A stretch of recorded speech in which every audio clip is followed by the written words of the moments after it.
San Diego, California. This is the San Diego Sports Junkies, a show for fans, by the fans. With Josh Taylor, Justin Smead, and Jason Eidsmoe. We're talking Chargers, Aztecs, and Padres sports. It's time to let your voice be heard.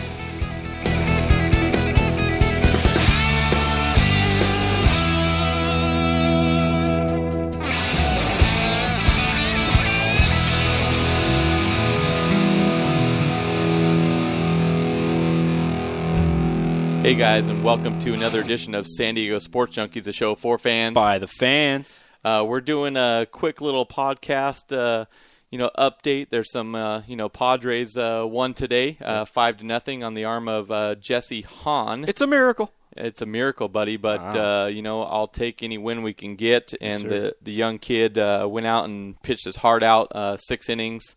Struck out 7, gave up only 1 hit, no earned runs. Wow. For his first major league outing, can't be more pleased than, that outing right there. Well, you got a guy on the road, hasn't pitched much. I think this might be his second outing, Josh. He had one at home, I think. But it's his first win. My apologies. First career win, so let's get that correct. I screwed it up earlier, too, so it's not a big deal. But, yeah, no, Jesse Hahn went out and pitched a great ball game. And what did he get? Run support. Wow. Go figure. No kidding. The Padres hit the ball today, dude. There was a home run by Chase Headley. There was a time where he got a base hit, got another guy home, and then he decided to be greedy and get thrown out at second.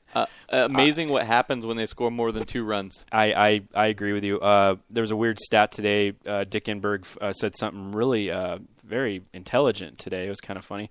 I guess the Padres are like 21-4 when they've gotten 4 runs or more in support. Yeah. This year, 21-4, Josh. Well, all we had to do is get to that magic number 4, and we just can't get to that number. And that's what we were talking about on last Wednesday, is the fact that that other weird stat. If the Padres just score more than 2 runs, they're 12 games over 500. Yeah, no, and that's it. What have we been talking about all year? It's been hard to talk about the Padres lately because of what? The hitting's been so bad. Right. The pitching's be getting shafted in great performances. We should have 3 guys on this staff bidding for a All-Star appearance. We really should. Absolutely. But what are we talking about? The bats and non-existent. And it's finally good to see one game where we actually got some runs. Hopefully they can carry into the next game. They just have to get on a small roll. They really do. I don't know if you read this article or not, but Kevin Acee from the UT came out with an article about something needs to change. And it wasn't as much about Bud Black, but he wasn't against letting Bud Black go, being the fact that we've never been to the postseason with him and so on and so forth. But he mentioned the names of Chase Headley, Carlos Quentin, Seth Smith, all being trade bait at the deadline. I'm definitely not opposed to that because I don't think they're part of our future. In my opinion, I don't think that either of those 3 guys are going to be a part of the future. Seth Smith is a journeyman at this point. Right. As much as I would love to have him around, I don't think he's the long-term investment. Right. Carlos Quentin needs to be in the American League, like we talked about, he needs DHing. to go. And Chase Headley, I think defensively can be a solid individual, a solid person to play.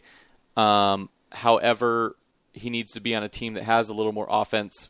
So when he's struggling, it's not really hurting their team offensively. I agree. And I think his assessment's right on in the article because if you look at the overall picture of the Padres, say it's heading into October, we're just simply out of the race in any fashion form. But for me, it's to gain the most maximum value for next season. Right. If you're calling the season a wash, which we might be doing sooner than later, unfortunately, I think we need to pick up some guys and maybe, the Giants might need a Carlos Quentin. American League team might need Carlos Quentin to give them 3 or 4 at-bats into a playoff push. Right.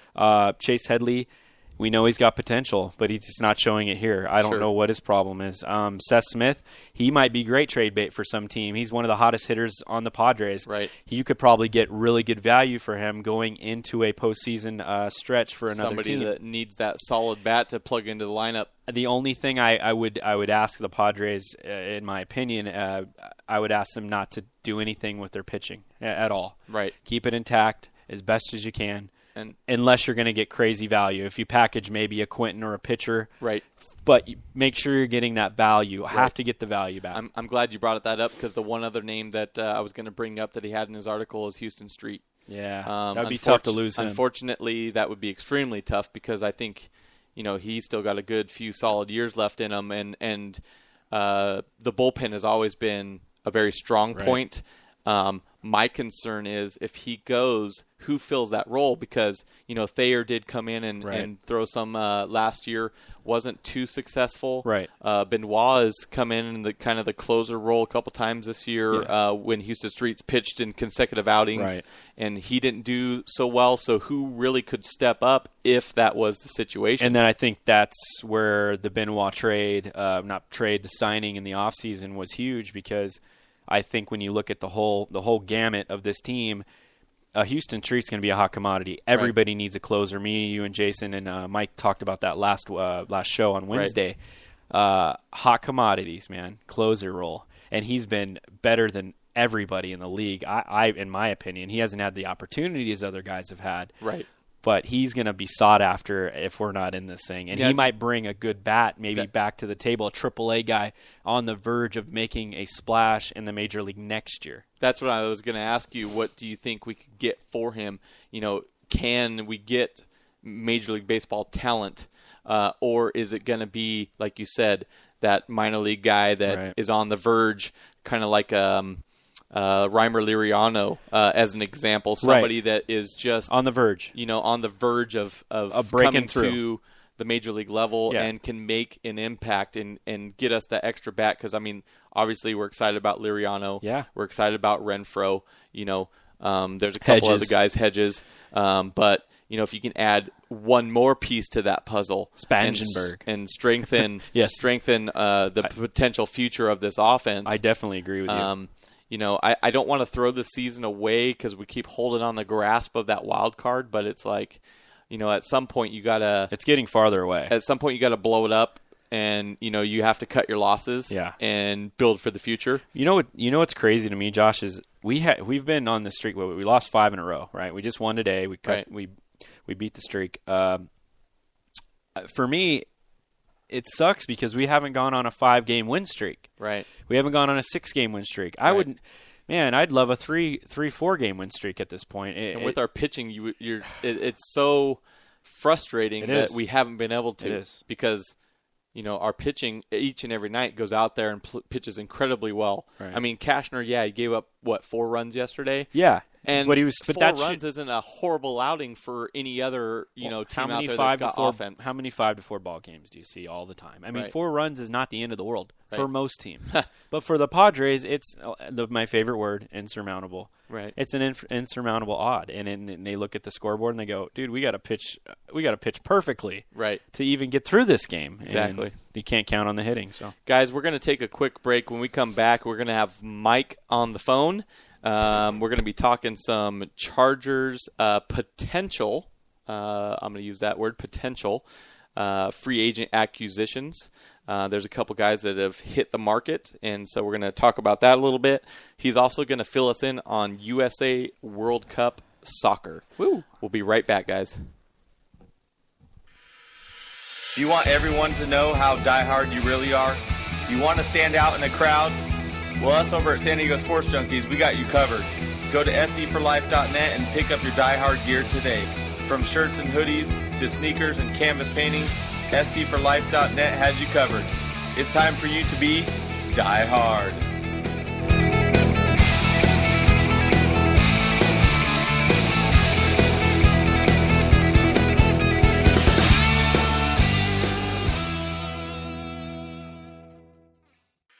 Do you need help with your business project that is due? Maybe you need business cards to help your business stand out. We at San Diego Sports Junkies got you covered. SK Digital Imaging can do it all. Give our buddy Sean K a call, 858-408-0732. SK Digital Imaging, from business cards to the bigger projects, SK Digital Imaging and our buddy Sean K will get your printing done right.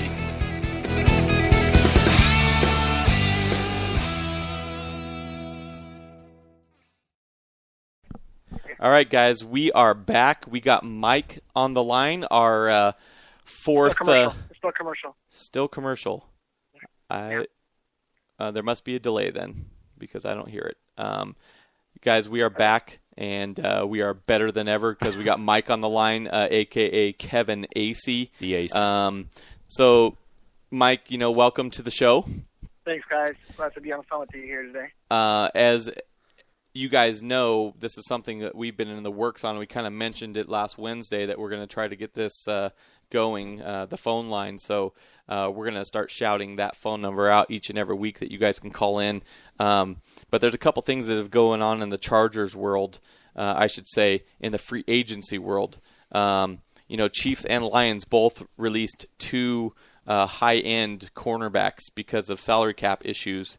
One, Brandon Flowers from the Chiefs. The other one, Chris Houston from the Lions. Obviously, as a Charger fan, it would be awesome to see either of these guys on our roster. They would be the immediate number one cornerback. And then obviously, Verrett and Williams and whatnot, Sharice Wright would have to fight for that number two role. I'm going to get with Mike first. What is your opinion on that situation? Is this even a feasible thing for the Chargers at this point? It's tricky with their cap number that they're at right now. I think it's only, I want to say it's less than $5 million. So I don't know how much these guys are going to demand. I would expect Flowers to demand more than $5 million. Houston, tricky. I mean, if you can get them for the right price, I wouldn't mind bringing them on. But we did spend the money on, was it McGee? Gee. So I don't know. I think the Chargers will probably stay pat and not make a move. But I wouldn't mind either addition. I don't know about you guys. What do you guys think? Well, for me, Mikey, Chris Houston might be the guy we don't want coming off injury.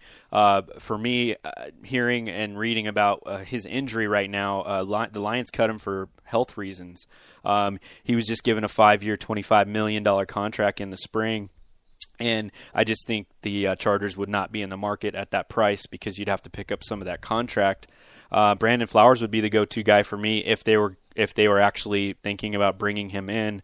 I think they're going to be set on their guys for this year. The Chargers, I mean, we didn't really go out and get anybody this offseason. I don't think they're going to make a move now this late in the game. Like you said, it's about $5 million left in the salary cap. You got to have some room in that cap during the season too. So, but maybe they're thinking about the Clary cut coming up, and maybe that does give you some extra room for a Brandon Flowers. So I don't know. I don't know if we're even in position to make that kind of move. Well, I think, Justin, that's the point right there, Jeremy Clary. I think if we're going to make that move, we have to cut Clary. Some of the conversation that I've heard on Twitter and read on a couple articles is the fact that the Chargers, and aside from cutting Clary, there may or may not have to make a couple contract changes, like with Ryan Matthews, for instance. They might have to renegotiate those numbers to give us that cap space so we can sign one of these guys. Of course. I'm kind of on the fence, to be honest. Obviously, I would love to have either one of these guys. I would probably want Brandon Flowers just because he's a Pro Bowler. The guy's a stud. That was obviously cap space. He's not an injury issue. Right. But at the same time, O-line depth is very important as well. Of course. And if we can get Clary back healthy, but that's also the concern. He's coming off of 2 different surgeries. Right. So my opinion, if we can manage to cut Clary and make it happen without renegotiating any other contracts, or even if we can, I would totally be for bringing Brandon Flowers on board. And let me give you guys some percentages on what I think the likelihood of these moves happening.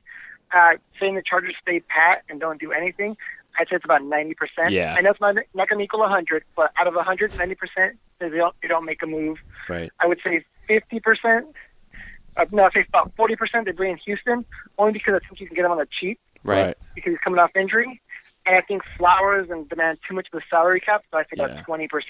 I just I kind of agree with that. I just don't see them taking a risk on an injured player. I know he'd be like bringing in a Josh Johnson, if you want to go the Padres route. But you know what I mean? And it's kind of high risk, high reward. But off injury, you got to be a little suspect. Do you pay a guy $5 million to come in here for one season, see what you got as a rental?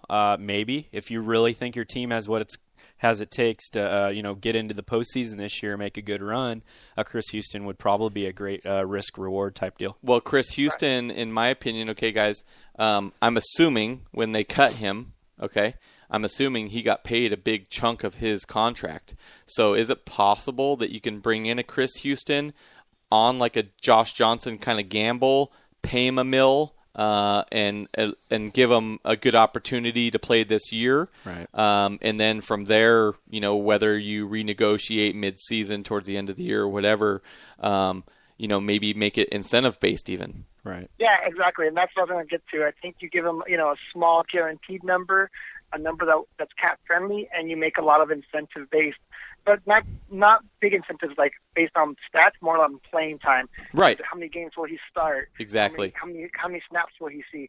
Things that are attainable but kind of protect you from the injury.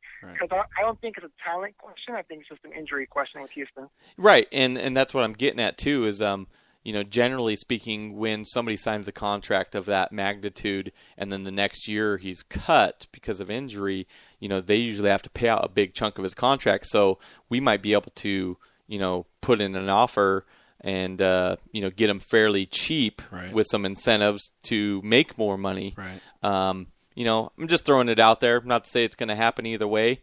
It's all hypothetical. But what if? But exactly, it might be something to at least ponder, and they may be in the they might sniff out a little bit. Front office. Who knows? You got a weakest link of this team last year was our corners, and we knew that. Jason Verrett is a huge upgrade to anybody we even had on this roster last year. Steve Williams coming off injury. I think they're very happy with their corners this year. Bringing in a Brandon Gee from Cincinnati, Mikey's boy, it might make some noise. You don't know. There's going to be a lot of competition, like we touched on last week on our Wednesday podcast. The competition this year, like Mikey said, watch out for some surprise cuts this year. It's going to be crazy. So. Mike, since we got you on the line, I want to switch gears here because I know you are a huge soccer fan or football. The World Cup obviously has started up, and USA, correct me if I'm wrong, is playing Monday at 6 o'clock. Ghana, yes. 6 Eastern, so 3 o'clock Pacific time. Okay. Yeah. Definitely. So fill us in. As far as the USA team, obviously they've been very competitive. They've been a lot more competitive over the last few major tournaments, World Cup, etc. How do you think this particular team will do this year in the World Cup? Well, the U.S. has got no favors from FIFA, the international body of soccer, and they got stuck in the group of death, which is usually there's one group that's very difficult, and the U.S. got stuck in that group. They're stuck against world powers Germany, Portugal with Cristiano Ronaldo, and they have their nemesis, which is Ghana, who's eliminated them in the last 2 World Cups. So it's going to be a tough game. First game is against Ghana on Monday. It's a must-win. They have to get 3 points. Right. And I know the buzz has been, the whole Landon Donovan thing and the Jurgen Klinsmann thing. Right. But now it's time for the players to either, put up or shut up for Klinsmann. Now, do you think Altidore can step up to the challenge and be that Donovan leader of this current roster? I don't know if he's going to be a leader, but he's got to be a goal scorer. He was on a huge drought this year. He was amazing last year. I think scoring in 7 straight, 13 goals last season for the team, 31 in his club team in Holland. And this year he went to England, stunk up the place, scored 2 goals all year. Finally regained some form this last friendly. Scored 2 goals that game to lead the U.S. to a 2-1 victory over. It's okay. It's not a test. Cameroon, I believe it was. I'm sorry, I can't remember who it was. I lost the name, but I think the guy you're looking for is Michael Bradley. Michael Bradley, He's the most okay. important player. He's the most important player on the field for the U.S. Okay. So, however he does, that's how the U.S. is going to do, and we can't understate how important he's going to be on the team this year. Right, and Mikey, I'm not a huge World Cup guy, but I do follow the U.S. team a little bit. I get to see some of the excerpts and the inside stuff ESPN's been doing, which is really cool. for me, I wanted to touch on such a controversial issue with Landon Donovan. Is there a feud going on with the head coach? People say yes, some people say no. Is that controversy personal? And if so, because a lot of people thought he would be a great asset off the bench for the United States team this year. Yeah, well, he's the greatest player in U.S. history. There's no doubt about Right. it. There's no arguing it. And, whether it's a personal thing or not, only Landon and Jurgen know. Mm-hmm. Right. Or maybe Jurgen's son, who made an ill-advised tweet laughing at Landon being left off the squad. But, Jurgen comes from a European style. It's a completely different thinking of the way it is. And some comments and things that Landon has done have really rubbed him the wrong way. Right. First, the sabbatical to find himself and get away from soccer. It's a tough thing for a European to swallow and hear, I got to get away from soccer. And then secondly, Landon came out during those ESPN promos or little shorts, the 30 for 30s, right, saying that he can't put 12 days of good training in a row together. Oh. And, for a coach that, again, from the European style, that's unheard of. You don't ever say those things. You come out every day and you do awesome. You bust your ass. You're not a world-class player. So right. If it's a personal thing, we'll never know unless one of those two admits it. Mm-hmm. But, there's things that show why Jurgen did it. I'm not sure if I agree. If the U.S. advances past the first round here, then we'll all, praise Klinsmann. But if they foul out terribly, right, there's going to be a lot of second-guessing going on. And that's what I'm glad you kind of good segue there. Now, for your prediction of the United States team in this death pool, this is like your Xbox getting the ring of death on your, you got to send it back to Microsoft. This is not a good position for them to be in. We know that. With you knowing more about soccer than we do, follow it more with the teams that are in this pool. What is your prediction for the United States team? I really don't think they're going to make it, to tell you the truth. The only way, again, is if they beat Ghana, which will be exercising their demons, and they have to tie Portugal. And it's very possible. They're playing Portugal in the middle of the rainforest with 87 degrees humidity. Portugal likes to run up and down the field, and that's not playing for the U.S. style because they're going to slow it down and tire out those, athletic players from Right. Portugal. So I don't think they will. But they could surprise us, and like I said, it'll just depend on if Klinsmann knows what he's doing here or not. Right. And I'm looking at it really quick, guys. We've only played Ghana 3 times. The President's Cup back in '83, they smashed us 5-0. In '06, we lost 2-1 in the FIFA World Cup, and then in 2010, we lost 2-1 as well. So, the last 2 at least have been close. Right. It's not to say that we can't beat Ghana. But they have had our number. Do you think we've improved enough in the last, say, 5 years? Have we improved enough to steal this one? I think so. We've been the favorite the last 2 times. That's why they hurt so bad to lose to Ghana.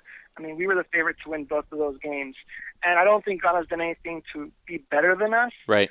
I think we're still the better team. Right. We just have to go out there and perform and not choke, really, what we did last 2 times. And it looks like last time that we met up against Portugal was in 2002, and that was in the FIFA World Cup, which we won 3-2. Prior to that was in '92. So those meetups are few and far between, and I guess it's understandable with as many countries that are in these tournaments. It really depends on the draw and the pool that you're put in.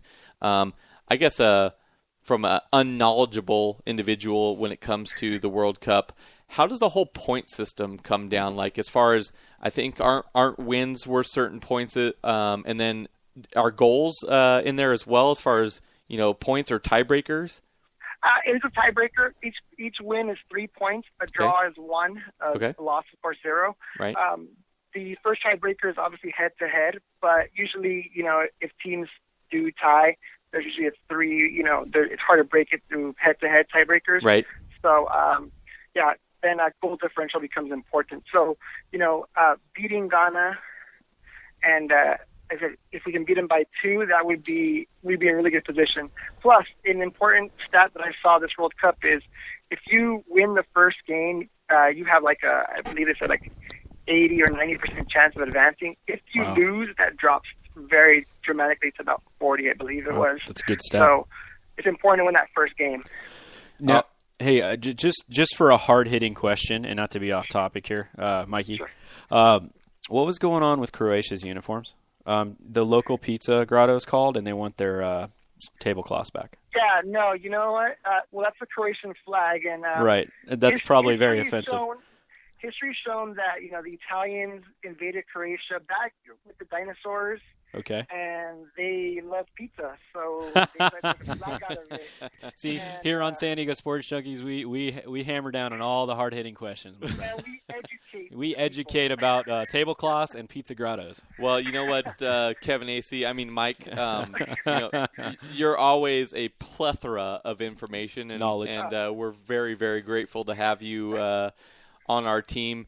The World Cup thing, guys, if we want to, we can hit on this a little bit. Hopefully, as it progresses, hopefully the USA does get past Ghana, and we can incorporate this into the next couple shows. This is kind of a test run, guys. Our first phone call into the live show. Mike, I appreciate your input and your time. My pleasure. We're gonna cut this off, guys, and we'll see you. We'll see you Wednesday. Right. I will be on a plane, so I'm going to try to join the chat room at least while on the plane during the show. Right. So you guys have a good one. I'm going to go enjoy some Mai Tais in Hawaii and make you all jealous. No. I mean, I'm more surprised when you're here, Josh, than when you're not. Really. You're always in Hawaii, apparently, for some reason. awesome. I'm always here, my friend. I'm always here. Way to stick it to him. All right, guys. Thank you, Mike, for calling in. No We are the San Diego Sports Junkies, a show for fans. By the fans. You can visit our website, SanDiegoSportsJunkies.com. Don't forget to join the blog as well. Our primo editor, Mike, Become a member. We'll hook up your articles. Go ahead and write it. Post the entry. Become a member. It's free.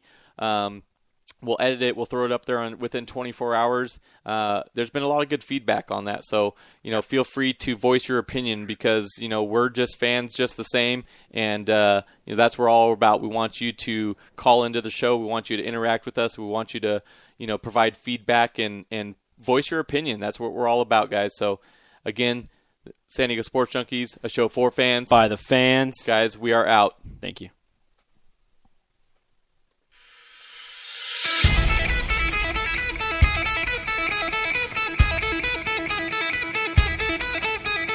Thank you for following the San Diego Sports Junkies, a show for fans by the fans. With Josh Taylor, Justin Smead, and Jason Eidsmo, we want you to subscribe to us on iTunes, follow us on Spreaker, and like us on Facebook.